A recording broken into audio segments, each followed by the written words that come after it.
Bismillah, alhamdulillah, salatu wassalam ala rasulillah wa ala alihi wa sahbihi wa man walah. Autre conséquence des péchés, le fait de sous-estimer le péché. À force de commettre des péchés, on va finir par banaliser le péché et se dire à la fin, oh, si seulement tous mes péchés étaient comme celui-là. Et d'ailleurs, les pieux prédécesseurs disaient, s'il y a un péché susceptible à ne pas être pardonné, c'est celui dont la personne dit, oh, si seulement tous mes péchés étaient comme celui-là. Le fait de minimiser le péché et voir même le péché comme quelque chose de bien, au point même de s'en vanter. Comme dit le prophète sallallahu alayhi wa sallam, Kullu ummati mu'afa illa al-mujahirun. Toute ma communauté est susceptible d'être pardonnée, sauf ceux qui se vantent du péché. Des personnes, Allah Azza wa Jalla les a couverts, n'a pas divulgué leurs péchés. Personne ne sait, mais ces personnes-là, qui ont péché peut-être dans la soirée, le lendemain matin, il va voir les copains, les amis, et il va raconter ce péché avec fierté. Et là, c'est vraiment une personne qui a banalisé, il minimise les péchés au point que pour lui, il s'est habitué.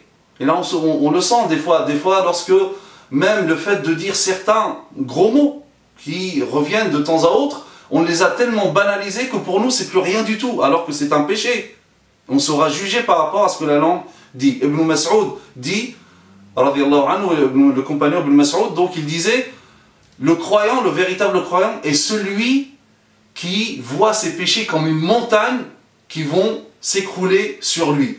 Quant à l'hypocrite, lui, il voit ses péchés comme une mouche qui va atterrir sur son nez et d'un geste comme ça, elle s'envole. Il minimise le péché. Et d'ailleurs, les pieux prédécesseurs disaient, La tanzur ila sirari dhanb. Ne regarde pas la petitesse du péché, mais regarde la grandeur de celui à qui tu as désobéi. Le musulman, c'est pas celui qui cherche, est-ce que ça c'est un péché mineur ou majeur, un petit péché ou un grand péché. Non, le musulman, le véritable croyant, il ne prête pas attention à la dimension, à la taille du péché, mais il regarde la grandeur de celui à qui il a désobéi. C'est pour cela que l'imam Hassan al-Basri, rahimahullah, disait, l'homme persiste dans son péché jusqu'à ce qu'il le sous-estime et le minimise dans le cœur.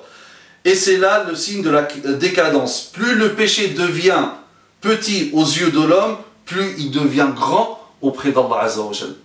La personne, plus il va commettre des péchés, ce péché-là va être sous-estimé dans le cœur. Et ça, c'est un signe de décadence, de chute. Donc voilà la conséquence. Car effectivement, plus la personne, ou plus le péché est petit aux yeux de la personne, ce péché-là est grand aux yeux d'Allah Azza wa Jalla. Qu'Allah nous préserve de ce genre de choses. وسبحانك اللهم بحمدك نشهد أن لا إله إلا أنت نستغفرك ونتوب إليك وصلى اللهم على سيدنا محمد وعلى آله وصحبه وسلم تسليما كثيرا.